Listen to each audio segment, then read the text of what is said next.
So, hello. So let's just wait a moment.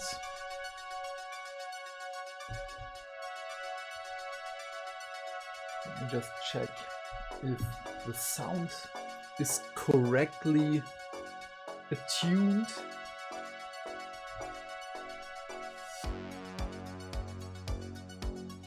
And then we will have some fun with this very old book. No, the music is a little bit too loud.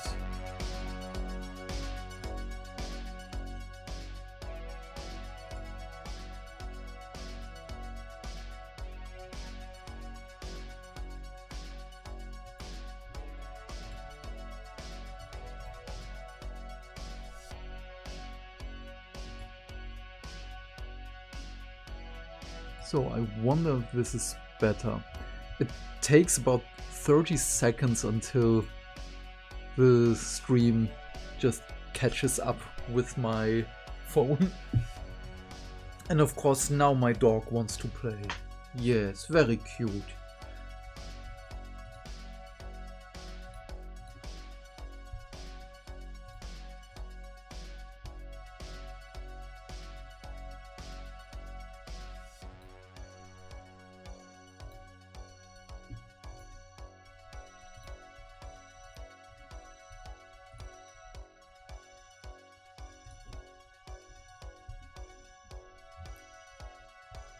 So let me just quickly adjust everything.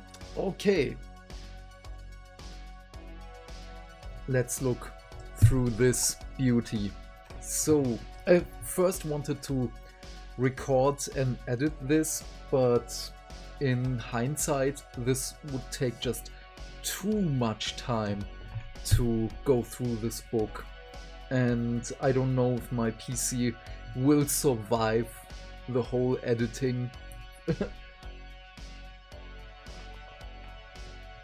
So I really miss those old stuff. Sadly, I don't have the 7th or 8th edition Cavalry book, but there weren't as many new models in there. So let me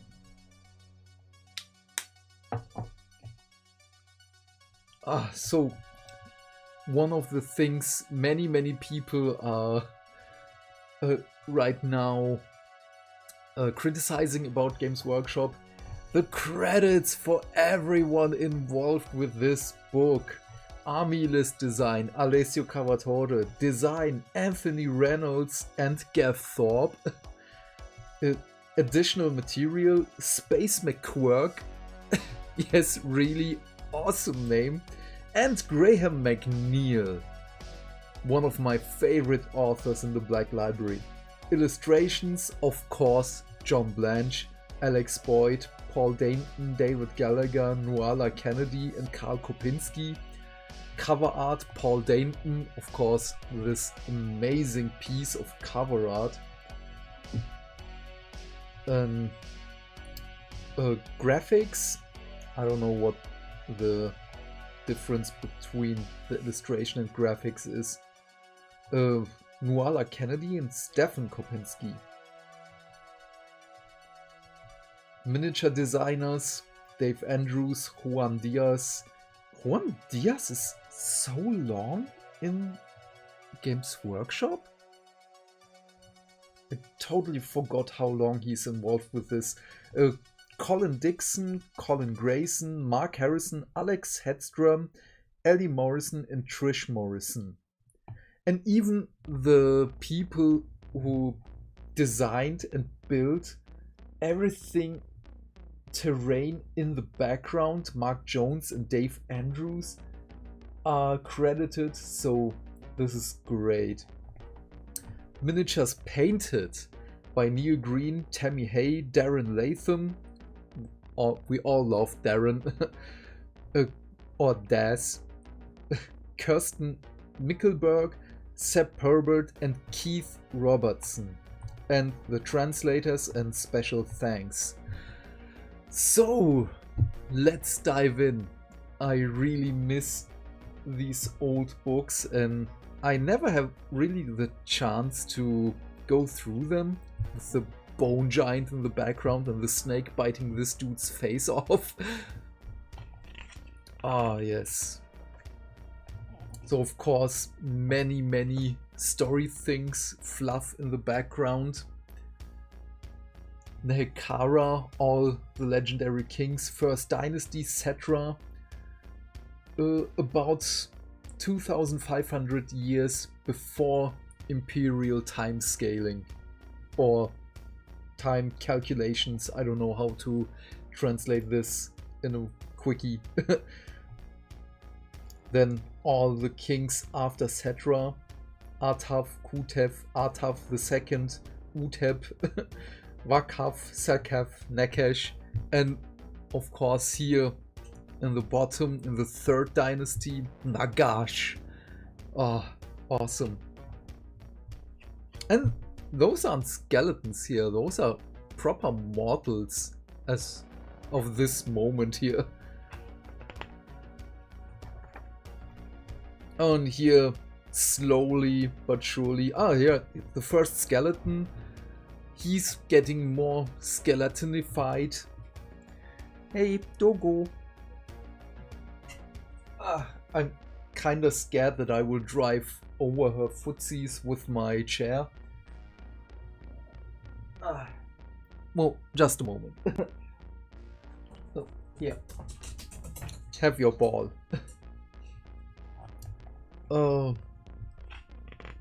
Yes, oh, 6th dynasty, 7th dynasty, so it goes on and on.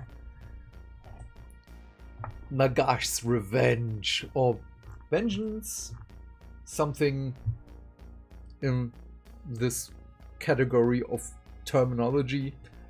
Kingdom of the Dead. And of course, the artwork is by far prettier than the models back then. The map, which is amazing, you had to collect basically all the army books, were they called, not battle tomes back in the day, and the rule book to have the whole map. I wonder if they will keep all the names. I don't think they can, because this is basically Qatar, which is a real place. Great Desert of Arabia is going to be interesting. Lamia. And of course Lamia is not a real place. Maybe it is, I don't know, but for me it's important because of Neferata.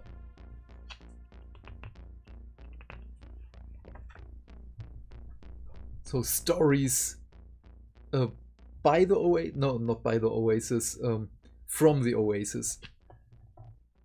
Which is also, of course, great. Such a beautiful piece of art.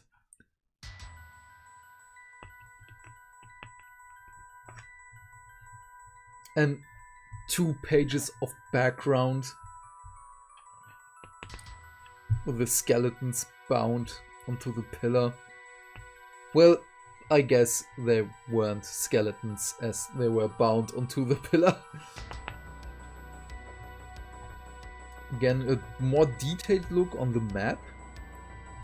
The Black Pyramid of Nagash, Arkan's Black Tower, Mount Doom. Schicksalsberg is the German translation for Mount Doom in Lord of the Rings, so this is pretty funny, even with the smoke. Kasaba, El Kalabat, this sounds real.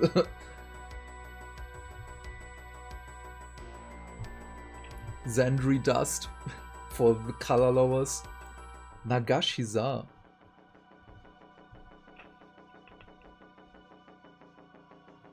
This is great. I missed this. Oh, Cavalry in itself. But again, 2 pages of lore.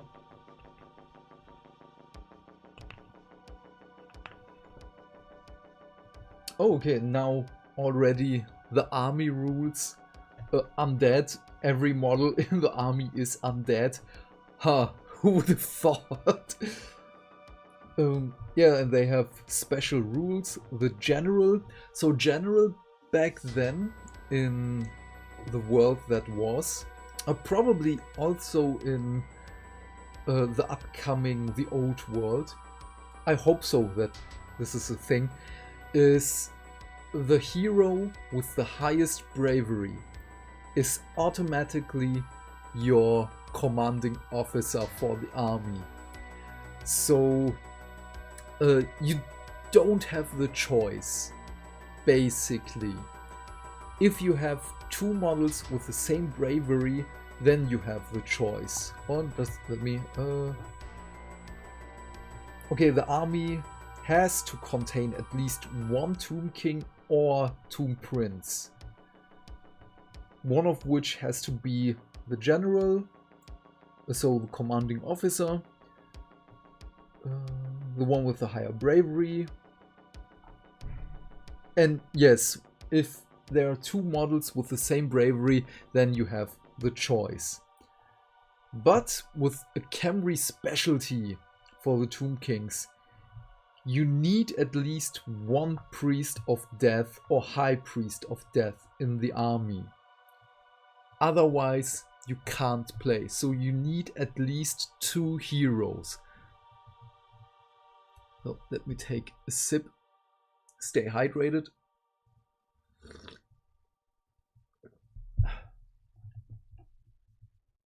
And of course, this is all the special rules for the High Priest.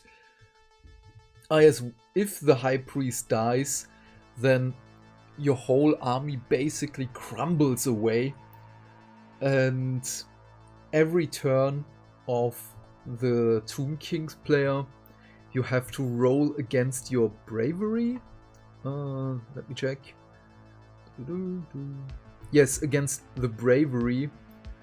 And if you roll above your bravery, the difference is being lost on models. Oh no, on wounds. This is also for vampire counts. Then, of course, other rules. You can't overrun skeletons. They have special arrows. The army standard. What is this? Oh, this is evil. Army standards. Every unit within 12 inches around the army standard loses 1 wound less than normal. If you lose a melee combat.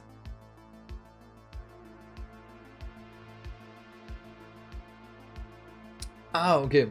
Oh, this is a whole different mechanic for the world that was. So if you're losing your combat phase for this unit in how can I explain this really fast?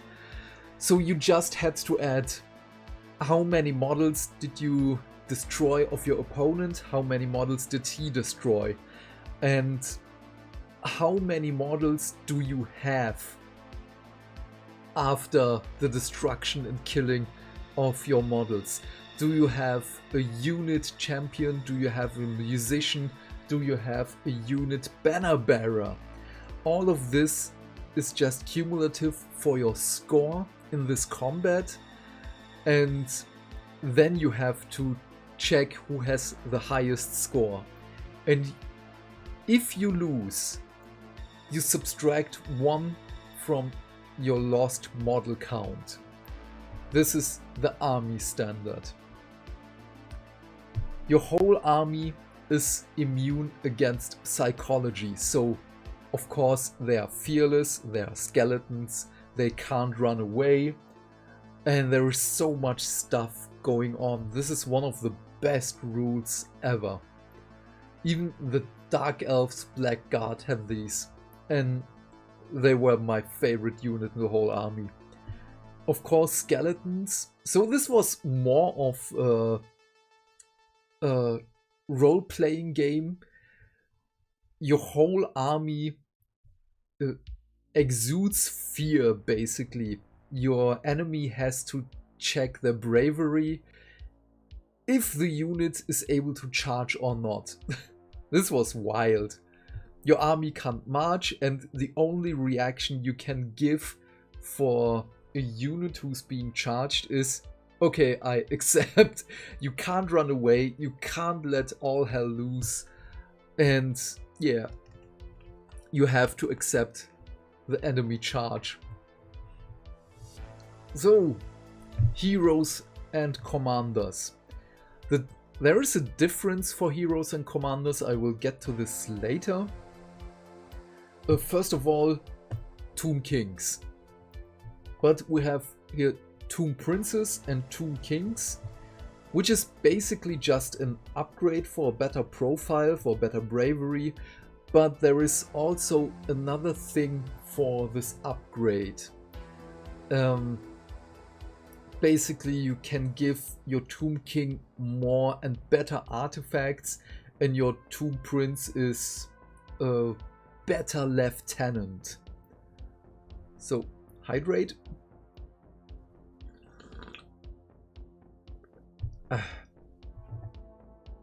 What is this special rule? Okay, no, this is too much. Let's just go through the book. Then we have the priests. Same difference. Priests of the Dead, High Priest of the Dead. Basically, again, the same profile.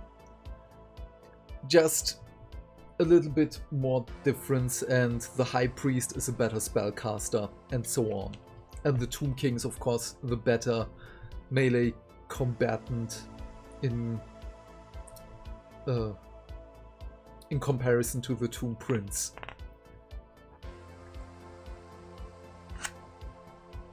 And I love the artwork. There is nothing to say for that. And skeleton soldiers. We have here the skeletons. So everything is compiled into one. We have riders and we have the mounts in itself, which is also pretty wild. That everything was basically compiled into a single page, if possible. The chariots. And chariots were also very, very interesting. Because your hero or your commander was able to mount a chariot. And if this chariot is being shot at by your enemy, there is a chance to hit the enemy hero. So let's just say you are shooting this Tomb King chariot and there is a Tomb Prince on it. Too many tombs now. I kinda got confused. But yeah, you're shooting at it and on a 5+, you hit the hero. And on a 4 and down, you hit the chariot. This is a very great difference, and it really makes sense in a way, because you can destroy the chariot and the hero maybe survives and just stands there in the middle of nowhere. And in another example, you may kill the hero, which is also pretty good for you. And oh yeah, before I forget, wound characteristics are not as high in the old world, because a Tomb Prince has a wound characteristic of 3. The Tomb King has 4. The High Priest has 3 and the regular priest has 2. So yeah, a chariot with 3 wounds is wild. Then Tomb Guard, which are basically lieutenants. You can have an army standard bearer with only 2 wounds. This is so... Oh, I totally forgot this, that the wound characteristics aren't as high as in Age of Sigmar. Ah, yes. Ushabtis, I really miss Ushabtis. So, basically, Necropolis Stalkers or Immortis Guard. A little bit bigger bone constructs than your regular skeletons. And even those had 3 wounds, a toughness of 4. Initiative 3 for basically everything. Oh no, skeletons have initiative 2. So initiative was also very interesting back then because it dictated in which order you can make your melee attacks against the enemy. The higher your initiative, of course, it's better. But with Ushabtis, it was basically irrelevant. They have 2-handed weapons, so they always strike last. And High Elves had, at the end of the Old World, a rule in which they always strike first, even with 2-handed weapons.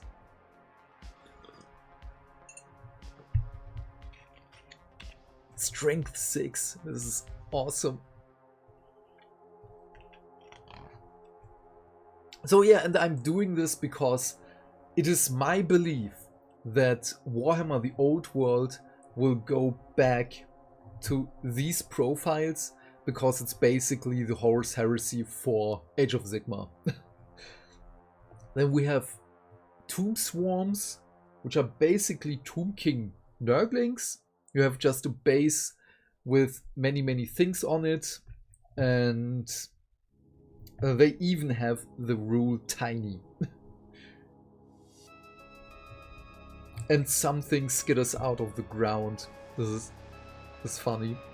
But the Tomb Scorpion, so everything has to have the word tomb, of course, also has this special rule, and this is just in which round do these units come out of the ground. So it's a teleport mechanic.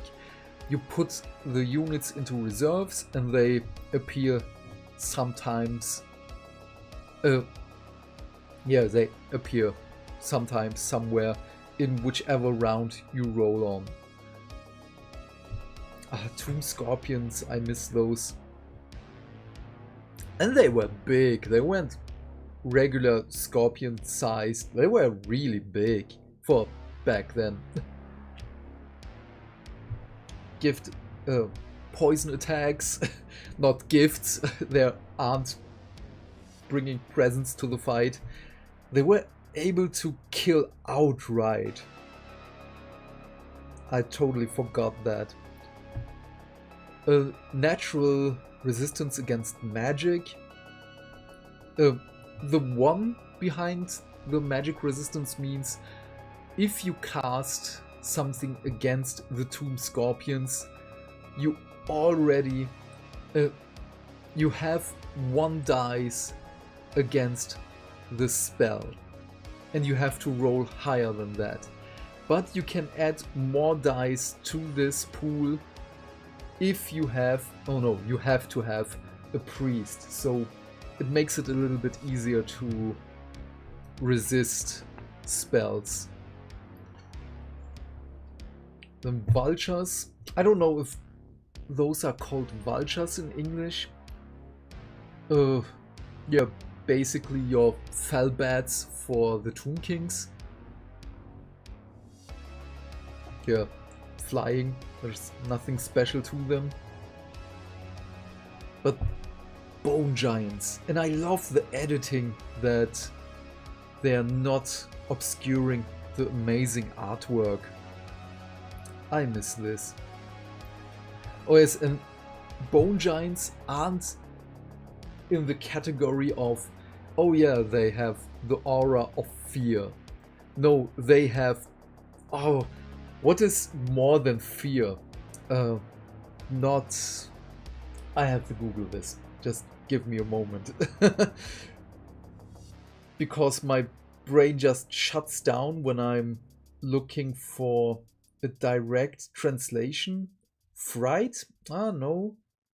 Dismay? Horrify. Horrify sounds very good. And it is not only that you have to check against your bravery if you want to attack the bone giant. It may just be the bone giant comes near you and you run away. This was amazing. I love the bone giant. And again, the artwork is by far better than the model in itself. A catapult for skulls. So again, Osiark Bone Reapers, basically. Oh yes, and even with the 3 different attacks. Huh. Toughness 7, which was very, very high back then. Then the Casket of Souls, which is an upgrade for the priests. An amazing model, even for now. An amazing piece of artwork. But not movable. So if you put it somewhere, it has to stay there.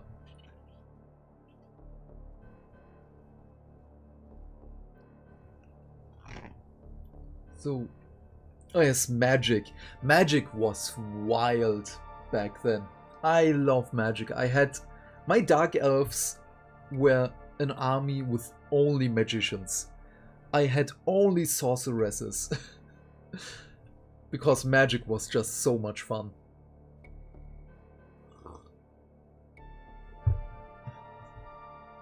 And there is a hierarchy for the priests and the Tomb Kings of Cavalry. So it is every other army, you could just say, okay, this one casts a spell, this one casts a spell. With the Tomb Kings, you had a rule. This one, the High Priest, has to cast the first spell, and he has to do everything until he has cast everything he has, or he runs out of his own dice to cast something. And then you have the regular priests. And even then, I think after the High Priest... oh yeah, if he stops, he's not able to cast anymore for this round. Oh, I forgot this.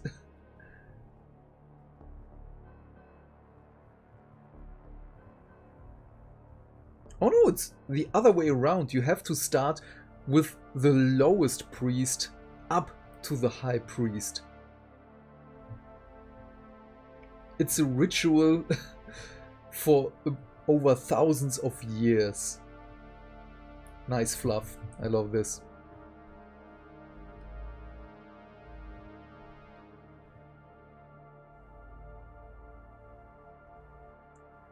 Okay, okay. This is by far deeper than I thought, or than I remembered. First, all the spells which are bound to a character. Oh no, which are not bound to a character. Oh no. Then you have the army standard bearer, if he has a magical standard. Then the Tomb Prince. Then the Tomb King. Then the priest, the High Priest, and then the Casket of Souls. Oh no, you have to really look what you're casting. So artifacts is also very wild for Warhammer Fantasy Battles, and as I've said, probably also for Warhammer the Old World, as it is the Horus Heresy of Age of Sigmar. These are the regular artifacts. So basically everything we have in our core rulebook, everyone has access to these artifacts with the same point values, and this will not change for any army. So basically our arcane tome or the talisman for the 6-up ward. And then we have, with the Tomb Kings,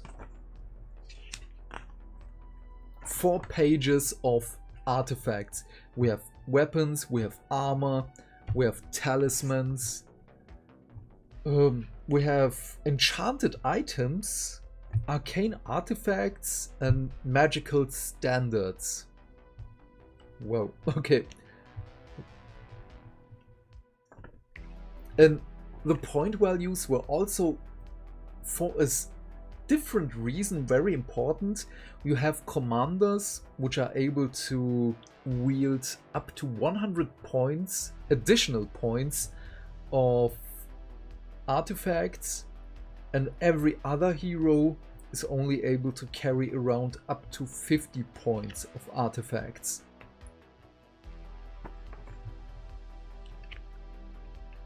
And so one-time use items. The standard bearer for the army standard is one of the only exceptions for the point rules, because it is a regular hero who can have only up to 50 points for his regular artifacts, or you say he will not get any armor, he will not get any weapons, he will get a magical standard, and this will go above his 50 point limitation.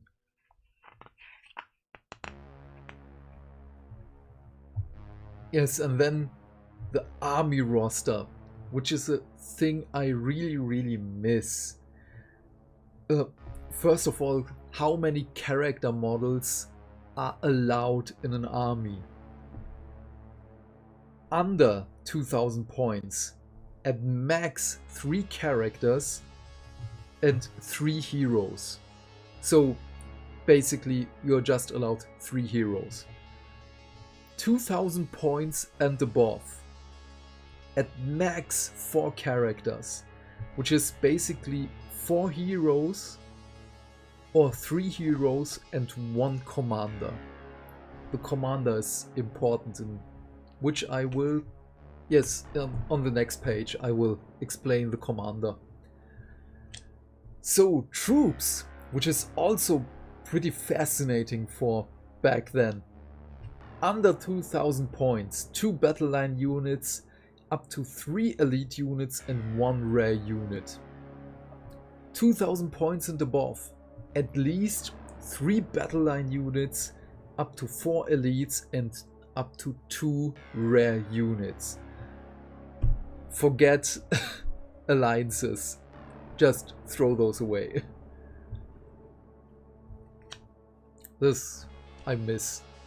It's basically battalions right now. Okay, heroes and commanders.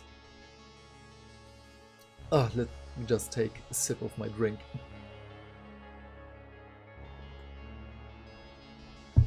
Okay, we have the Tomb Prince as a hero, or we can get the upgraded model, the Tomb King.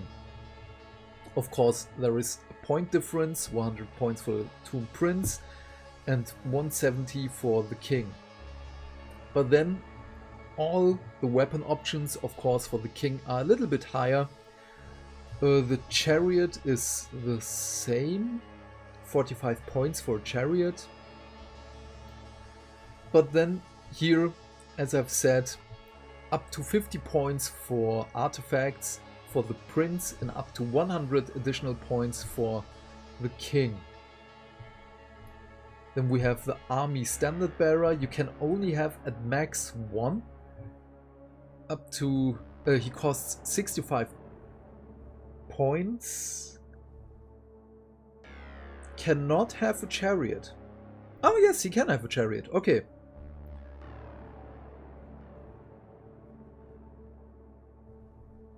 Yes, and only 50 points for armor and or weapons. Or you discard everything and can have a magical standard for however much you want to spend. Then we have the priests and the high priests, and as an upgrade for both of them is up to 1 casket of souls. Okay, this is so much. So we can have a tomb king and a priest with a casket, or you can have a high priest and a prince, but not those two with 2000 points. It's either you have a melee hero or a sorcerer hero. Commander, sorry.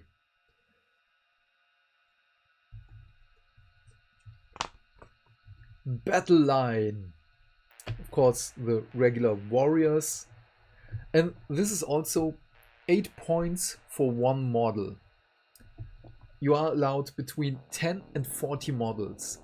This is...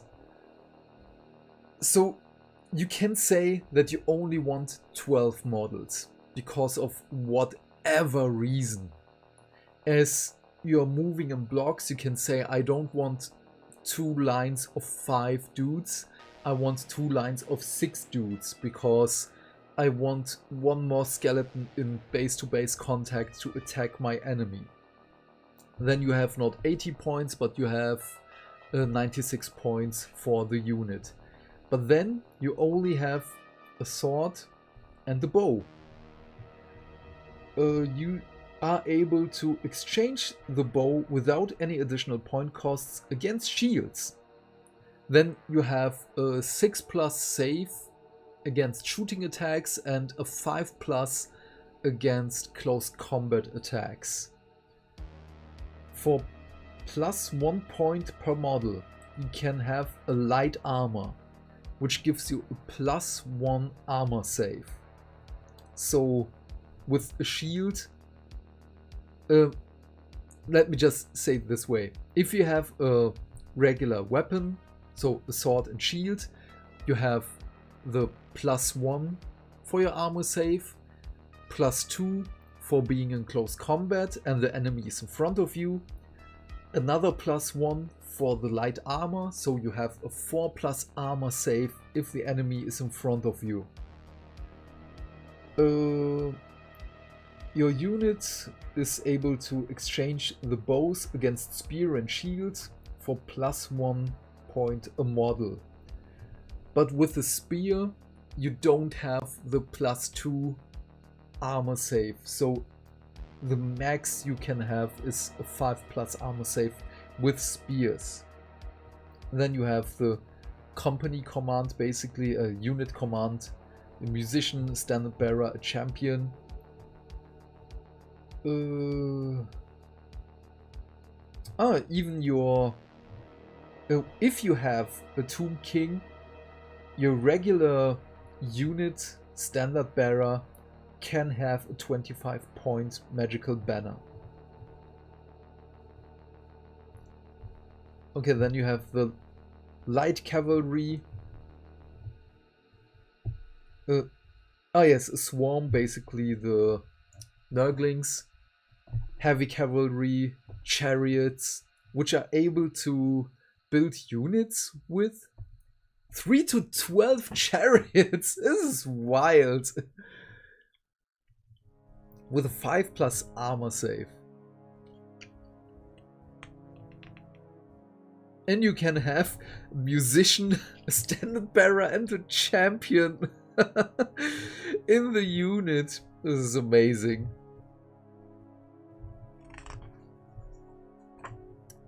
The tomb guards, which are basically the grave guards for the Soulblight. 10 to 25 models. Ushabtis, I really miss Ushabtis. A massive ritual blade. Not a big two-handed blade, it's massive. There's the vultures, the tomb scorpions. Again, amazing artwork. Oh yes, these are the elites. Oh yes, battle line. Sorry, I totally forgot this. At 2000 points, you are able to have basically all 4 of these for elite units, because you can have 0 to 4 elite units and 0 to 2 of the rare units. So 1 bone giant, 1 skull catapult. And this amazing piece of art.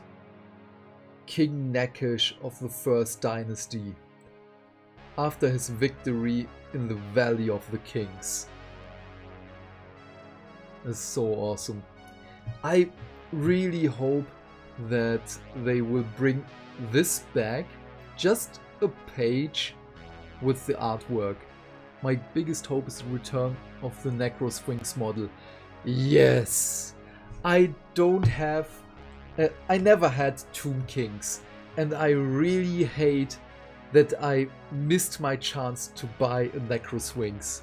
I want to play Wood Elves, but still I need that Necro Sphinx. Yes! Oh, these old models! Oh no! The artwork is so much better than the models.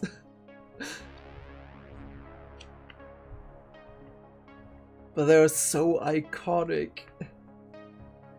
But sadly, Vince Venturella is so right with that the Tomb Kings in this iteration never brought anything really special to the table.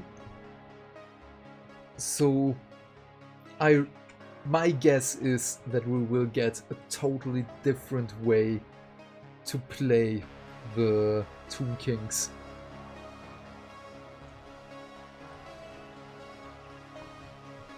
Oh, this is great. If you want to see something special, just tell me and I will go to the page. The Tomb Guards. Those were metal models and they were so heavy. Even also the Ushabtis, which are so awesome, but the blisters were random. I always wanted this one, but in our store we never had this one, because every time we ordered them and they were in a package of 2 blisters with 1 Ushabti, and we always got those 2. And every time someone bought the 2, we ordered a new set, and there were also again these 2. You don't need anything special, skeletons are brilliant the way they are. Yes, but we really need an update for the bone giants. Which is also pretty aggravating, because in the novel Rise of Nagash, one of the first Josh Reynolds novels in the Age of Sigmar, he has bone giants. Arkan summons bone giants. The Tomb Scorpions, those I really miss. It was so big for, well, back then. Oh yeah, here in comparison.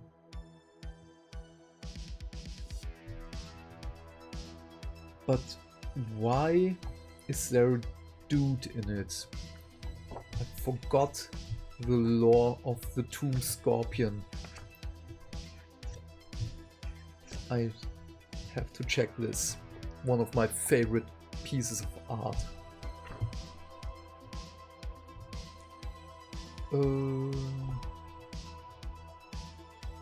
Yes, there are bone constructs, yes.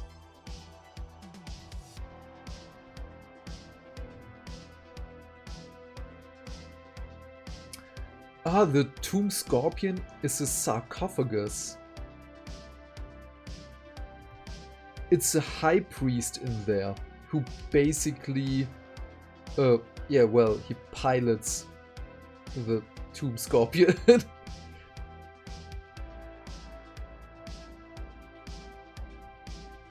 Amazing. The old catapults. I'm so glad that the Osiarchs have better looking ones. But this model, the Casket of Souls, I really miss this model. Of the old ones, this is one of the best. The old world art is better than AOS, yes. There are so few artworks in AOS, which I really love, but in the old world there are so many.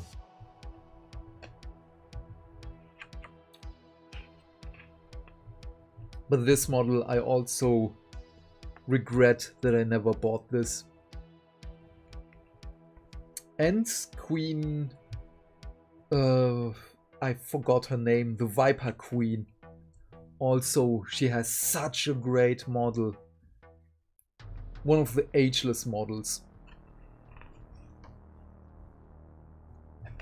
Oh yes, again, this whole page artwork. I want this back.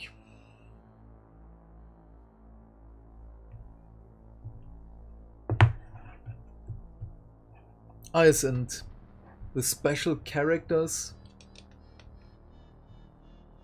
Yes, Cetra. And of course we're getting him back as a model. It is impossible not to have Cetra as a model in the Tomb King army. He has freaking 4 wounds, which is very high in the old world.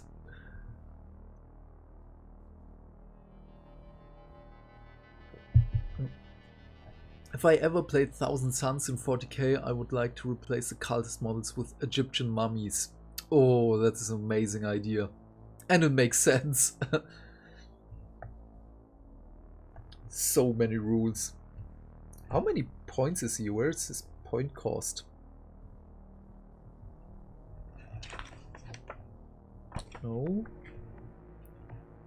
In the Dark Elf book, the point cost is with Malekith and... Ah, here! 625 points, which is high for the old world. I don't know, have you played fantasy battles? Egyptian mummies would look so cool for Thousand Suns cultists. Yes.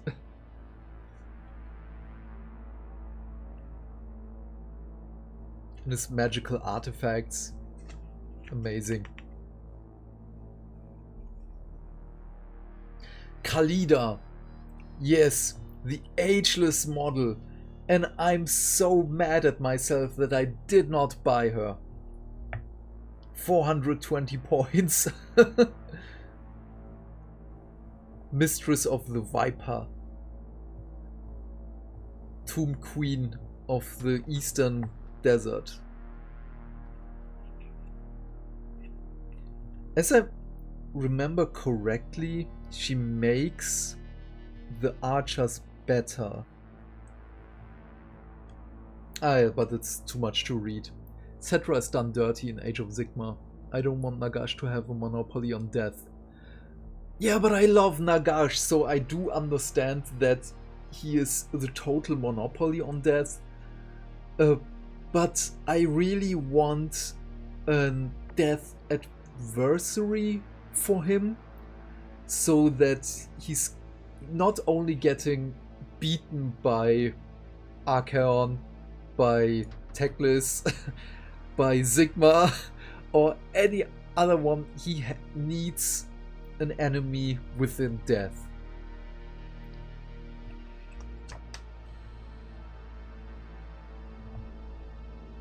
Also great piece of art.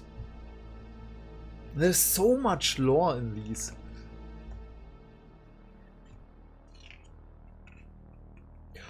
Oh, okay, I have a theory about the monopoly on death with Nagash.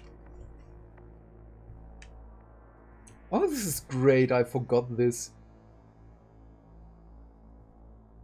Rows of skeletons, a lever, a scorpion pit, Ushabti statues, hidden lever, wrong lever, sarcophagus with trap.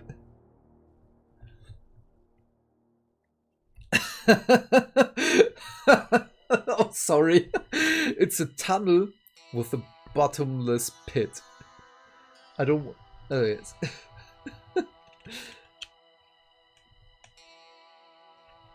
Oh, that's cute. Tactics for newbies.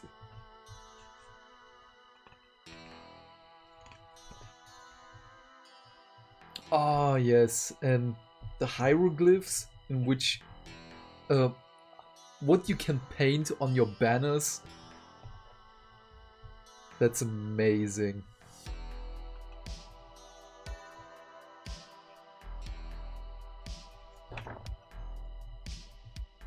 Oh, I miss this so much.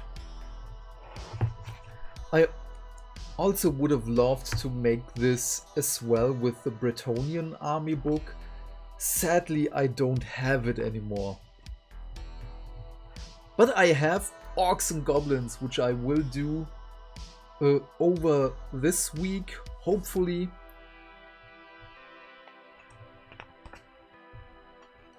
Oh, so many memories.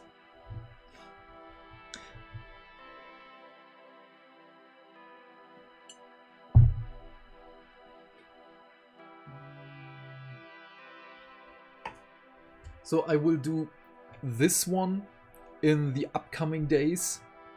It's one of the funniest army books ever. So if anyone wants to see something again or has any questions, just let me know. I'm here for a couple more minutes.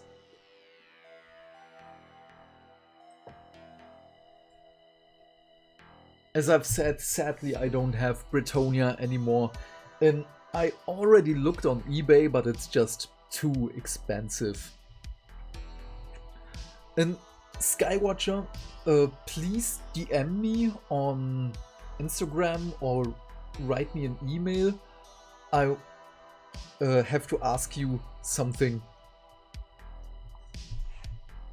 Maybe I should just open a Discord, but I'm not really on Discord. What I wanted to explain is magic. Not only the hierarchy for the priests and high priests, then, oh no, which was it? First magical items, was it? Was a really strange hierarchy in which you have to cast your spells. You can find my email in the info section on YouTube.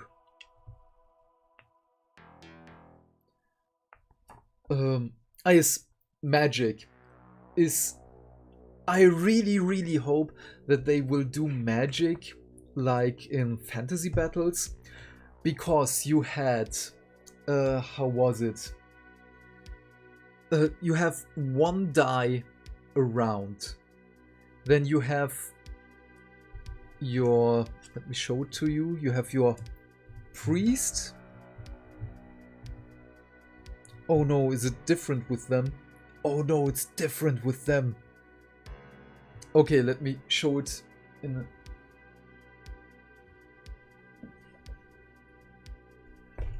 a... Okay, let me just show it with this one. We have...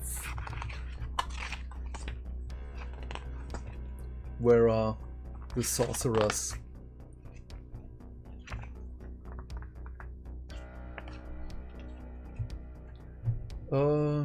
Yes, but it's not in here.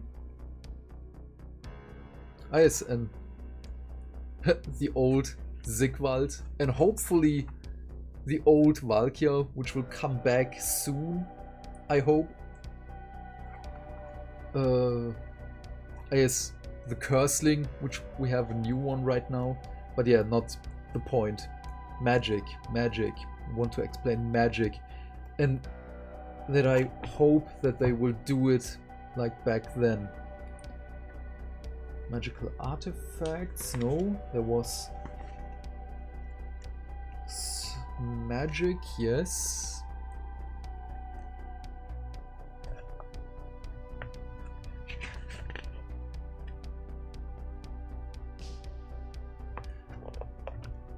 Yes, we have here. I'm sorry that it is in German. Getting my hands on English books back then was basically impossible. So we have a commander, Master Sorcerer. He's a sorcerer of...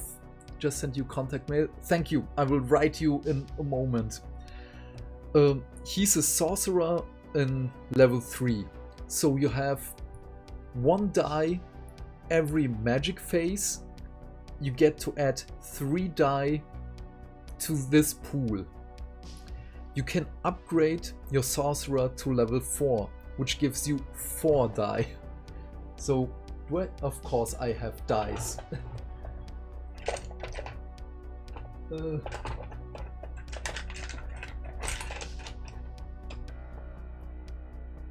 No, okay, we don't need this one anymore. So, 1 dice for the magic phase.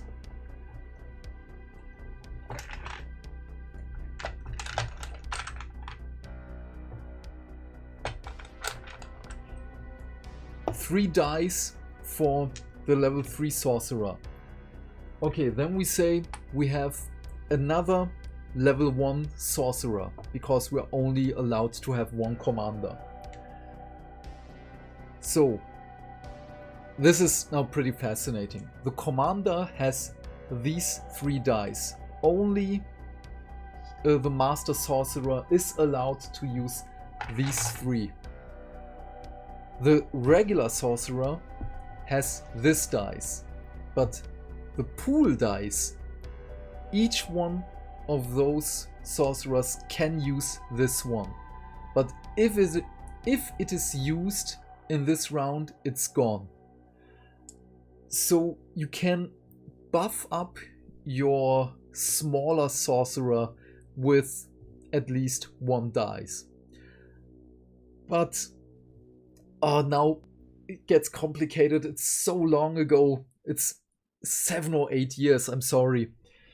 Your unbinding die, where you get 1 for the round, 1 for the sorcerer, and 2 for a level 4 sorcerer.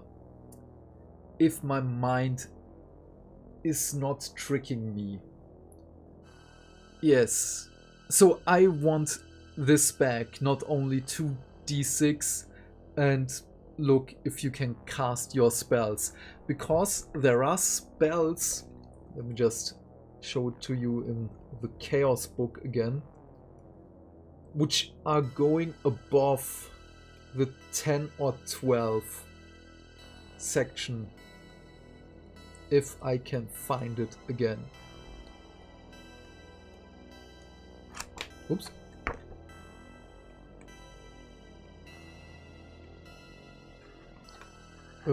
Yes. Hellgate, casting value 15. So you should probably bring a level 4 sorcerer and maybe the pool die into the cast. Because, of course, it's Siege, you need more dice. Casting value of 12. Nurgle, okay, also 12. But yeah, magic was wild back then.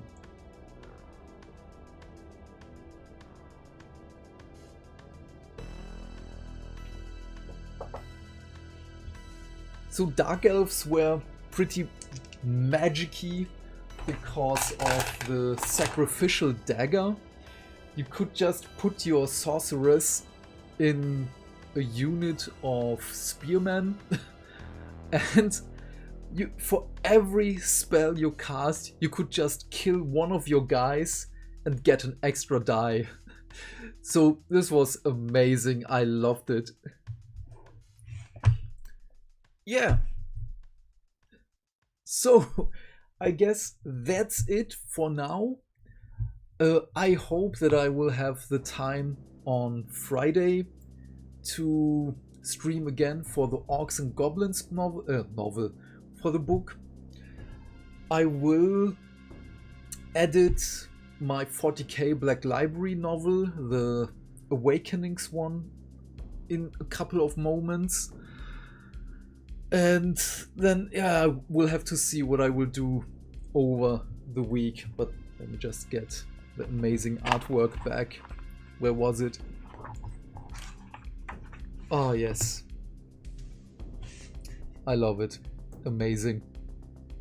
I really miss this. I hope that they will bring this whole page artwork stuff back. Ah, yes.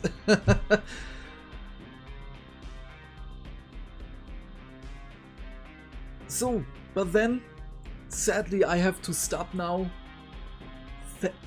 Oh, sorry.